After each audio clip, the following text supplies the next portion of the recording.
All right, we're back. Last time we were talking about like how does music affect us, right? And that's kind of the question that we're going to be looking at, right? I want you to take a few minutes here. You can pause me, right? You can, you know, tell me to be quiet and I'll pause for a minute, right? How does music shape your life, right? So you can pause, you can kind of reflect, you can think about it. But I'm gonna tell you for me, right? For me, music has been it's like a refuge. It's a place where I just, after a long day, I can just let loose, No one's around so I can dance. No one can, I'm not embarrassed the way I dance, right? Just around the house, the living room, right? But what's fascinating to me is that like no matter who you are, where you are, whatever, music can speak to you. Like whether you think it does or not, it usually does, which I think that's incredible. Now, you might be wondering, can music actually change how we feel? The answer is yes. Right? That's not, I'm not even gonna let you think about that question because the answer is yes.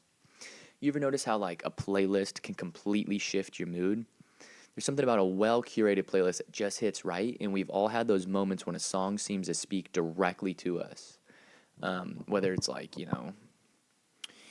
after a long, a hard breakup, maybe you hear a song or like empowerment or like you put on certain music during working out because it gets you motivated, right? So, what can we learn about this? Well, first off, we don't have to understand why music moves us to appreciate it. Sometimes it's enough just to feel it, right? So, the science behind it, the dopamine that comes in, right?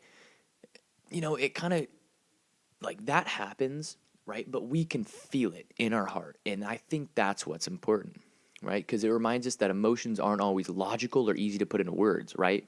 Because I can't tell you why a song does that, because it might do something totally different for you, right? Like minor chords, like we talked about the sad ones, to somebody they could, they could hear that and they could be like, okay, yeah, like, I'm getting happy.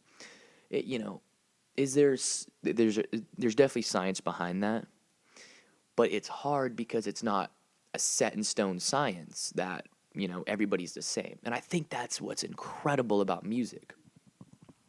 And that's the beauty of it. Music is a safe space for our emotions, a place where we can feel deeply and authentic without judgment. And if we use this in an educational setting, it's a really great way that we can set up our classroom.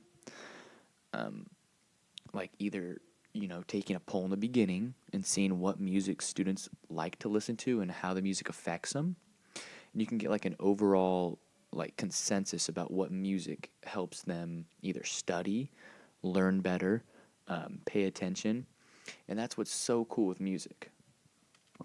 But before we wrap up, I want to leave you with this, right? Next time you hear a song, really listen to it. Like feel its beat, let its melody wash over you, and pay attention to what emotions come up. Because music in all of its forms, right, is here to remind us of the things that make us human, our capacity to love, dream, struggle, and grow. And I want to take this time to say thank you, right? Like, thank you for listening to me, right? And just taking your time out of your day.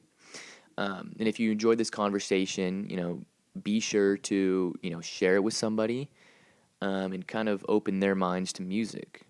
Yeah, let the music play on, all right? Thank you.